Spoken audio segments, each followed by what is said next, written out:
right, so we finished knitting our sock, and I did my ribbing for approximately 2 inches here. So I think anything from 1 inch up works for the cuff, because you just want it tight enough and long enough so it holds your leg, so you don't have to worry about it falling down. Love the different colors in these. Anyway, I am going to do a sewn bind off. I like that with these socks, or with socks in general, because it is extra stretchy, and I like to be able to get my foot in the sock. And if you do a standard bind off, it will not be stretchy enough. You need a stretchy bind off here. Alrighty. So I got my large eye tapestry needle. So you want something blunt with a big eye. Okay, this is the yarn. So we want to make sure it goes all the way around. And we're sewing, we're going back and forth. So I like to have 3 times that amount.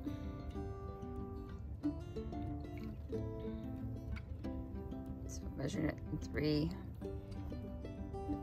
And then I'm just going to give myself some extra space here.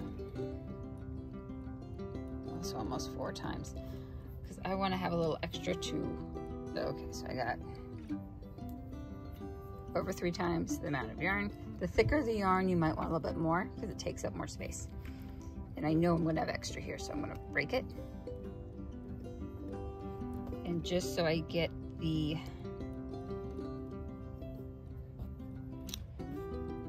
ball of yarn off of here, we're going to do the same thing to our second sock.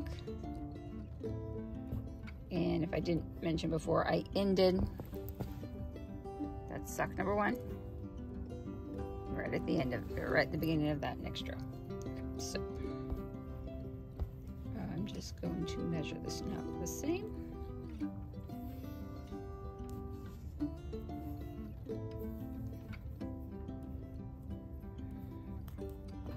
And there goes the ball of yarn, and it looks like there's enough to do a second pair. Should be good to do a second pair on that one.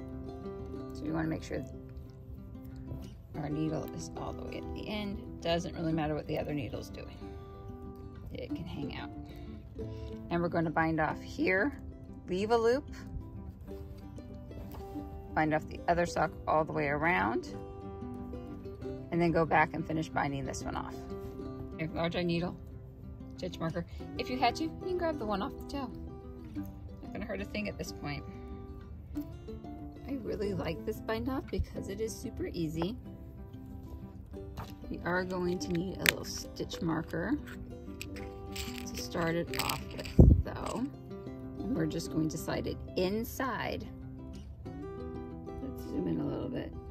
Inside this first loop here. And there, it's inside the first stitch, because the first stitch also becomes your last stitch. So there you go. Okay, so that one out of the way. And we are going to bind off as this to purl. So the first 2 stitches going to work as if you're purling them, and you weren't supposed to fall off. Wow, that's how easy that one is. One of the reasons, put a marker in it, because the first one always wants to dive. Okay, and if to purl,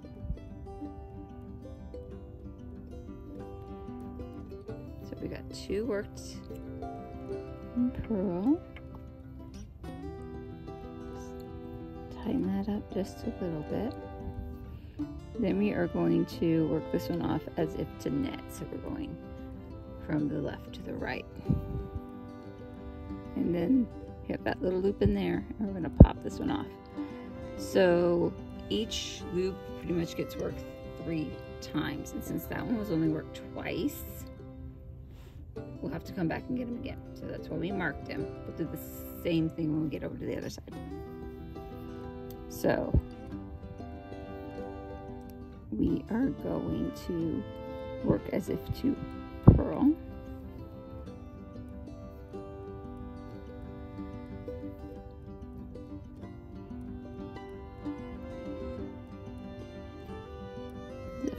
purl and knit off.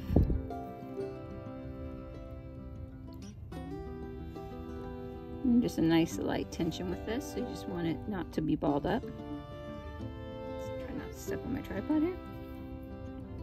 So purl, keep your fingernail behind, it helps.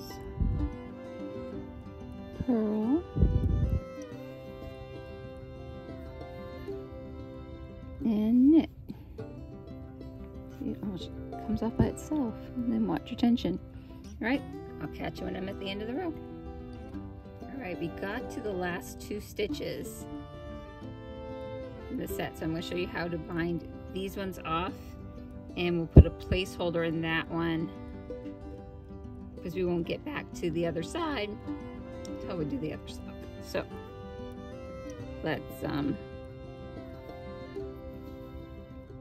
back to the as if to purl.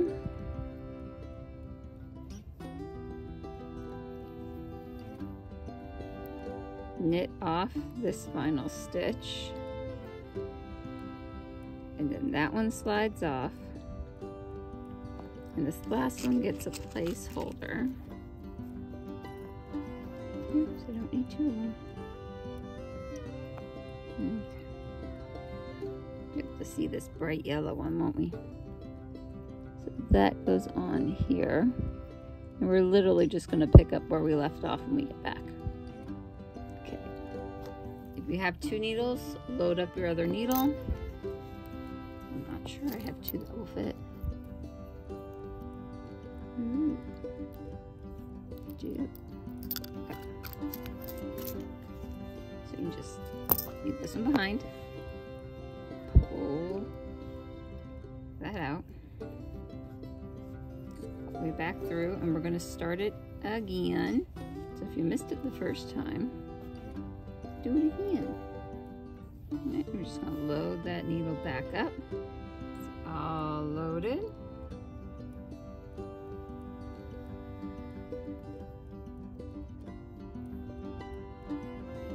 Right, if to purl, or purlwise,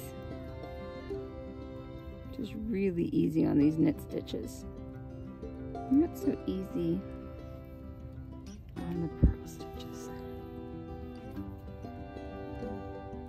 Try not to get too much of a gap on that one. So I just put my thumb on it until I can work the other one back through as if to knit.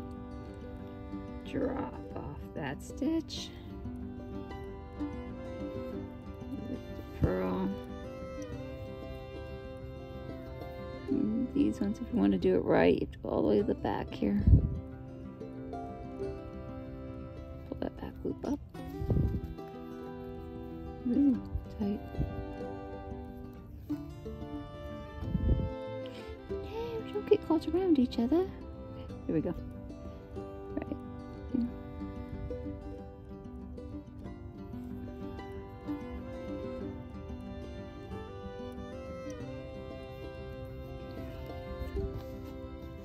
Tuck the other one underneath the other sock there.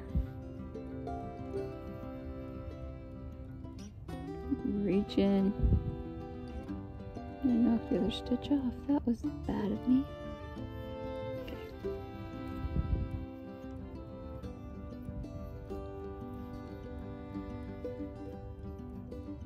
And then go back through main stitch.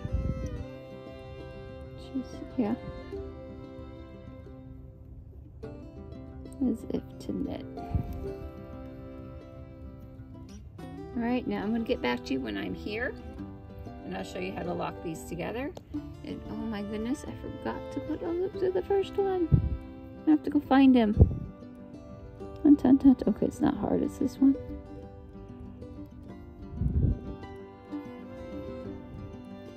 Then it gets harder the longer you wait. So there we go, and I'll join you on the other side.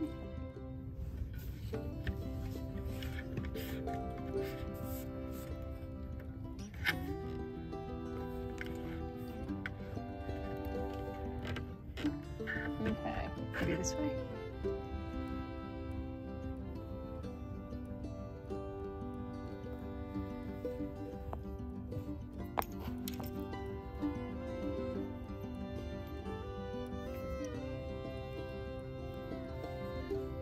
Okay, we're at the end of sock 2, and I wanted to show you a really cool trick.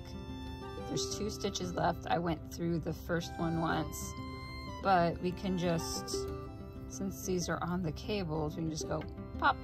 And then just pull it all the way back around. This is when you wonder why you have such long cables. Yet they worked really well when you had the full sock on them. Now there's only half of each sock on them. All right, now we can just go back to, nope, that's 1 stitch, we're good. All right. Oh, I split it the first time through. This time we're gonna go through both of them really good. It shouldn't matter. Go through this one.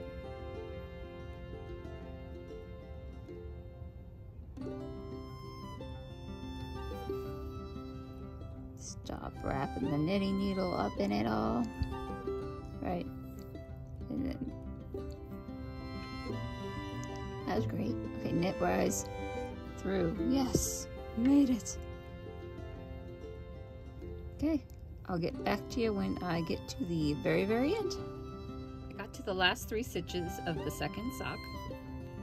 So we're gonna go as if to purl.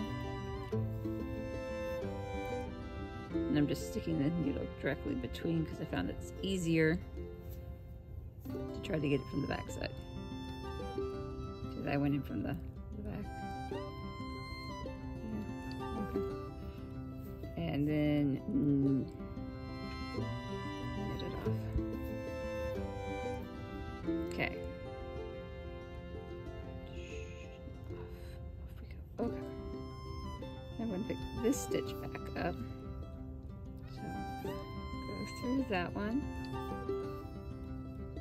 And then hold that with my needle to pick this up with the knitting needle.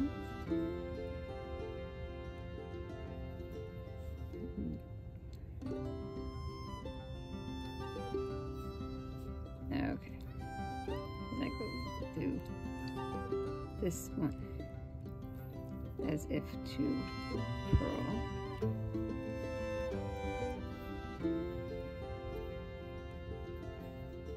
Then I go through this one as if to knit.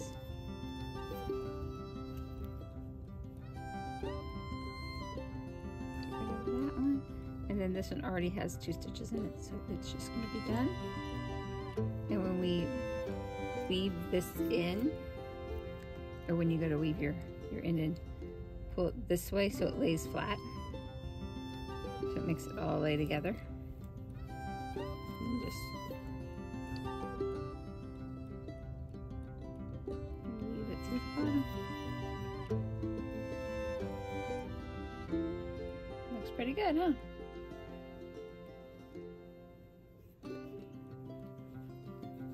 Check out that stretch. That is getting over your foot, no problem. If it doesn't get over your foot, well, you made the whole sock too small. That is so much stretch.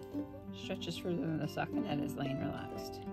So go full thumb on each side of that sock.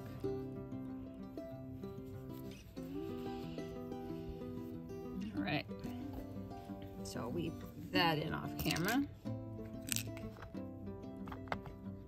Just basically do what I started doing, just weave the tail under. Okay. And finish this sock the same way.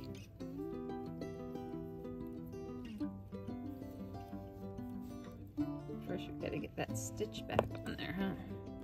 Let's see how to get that stitch. Needle all the way through. Lift up on that.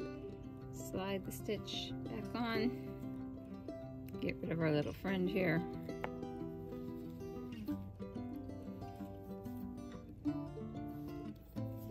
Purl.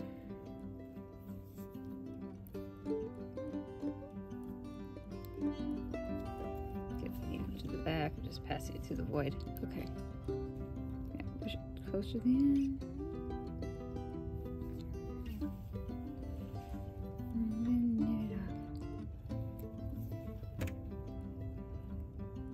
And work it all off the same way as we did the other sock.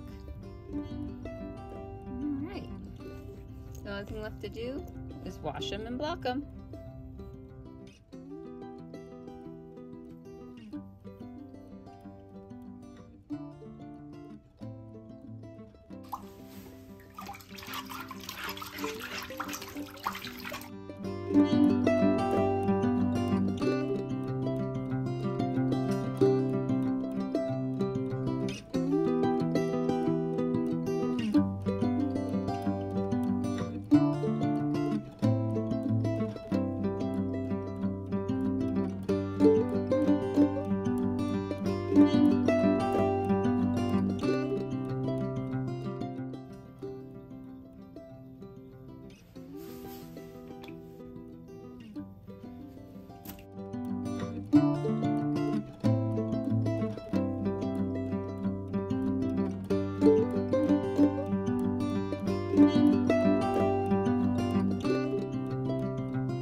That we washed them up, there's a couple ways to dry them. You could just lay them out on a rack. You can put them on a foam board or blocker board and pin them, like stretch them a little bit, make sure they're right, and pin them. We're doing this way.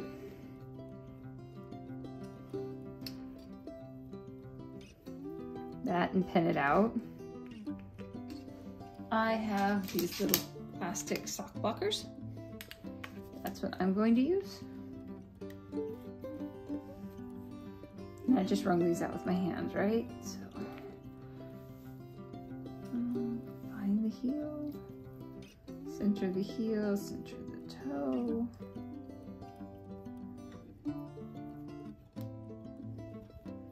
And the sock blockers are a little small. They'd still hold that toe really, or that heel really nice. Yeah. And that just gives the sock something to dry on. It's so much softer. It's stretchier now that I've given them a wash. It's gonna be very cozy socks to wear.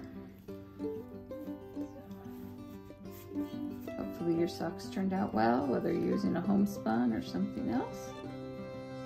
Things to make socks with, right? Go back to that first video when we were talking about that.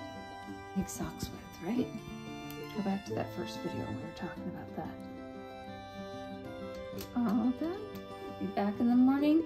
Well, could be back in the afternoon when they should be dry.